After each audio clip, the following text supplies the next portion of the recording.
ডিগবাজি আর নানা কর্মকাণ্ডে সামাজিক যোগাযোগ মাধ্যমে ট্রল আর সমালোচনার তুঙ্গে থাকলেও বর্তমানে এক সম্পূর্ণ ভিন্ন বাস্তবতার মুখোমুখি চিত্রনায়ক জায়েদ খান। ঢালিউডের গ্ল্যামার জগৎ থেকে বহু দূরে নিউ ইয়র্কে ব্যস্ত সময় কাটছে সময়ের আলোচিত সমালোচিত নায়কের।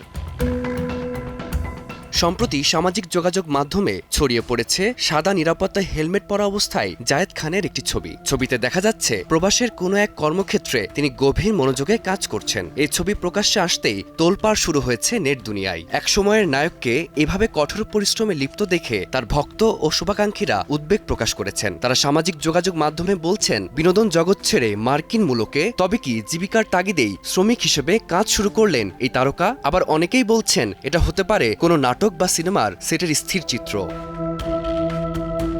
সামাজিক যোগাযোগ মাধ্যমে এক আবেগঘন পোস্টে অভিনেতা লিখেছেন, আমার পরিশ্রম আমাকে যা দিচ্ছে তাতেই আমি সন্তুষ্ট। প্রার্থনা এটাই, না পাওয়ার দুঃখ আমায় যেন হতাশার আবর্তে না ফেলে। গত বছর যুক্তরাষ্ট্রে পাড়ি জমানোর পর আর দেশে ফেরা হয়নি তার। আগস্টের রাজনৈতিক পট পরিবর্তন ও পরবর্তীতে আইনি জটিলতায় মার্কিন মূলকেই অবস্থান করছেন অভিনেতা।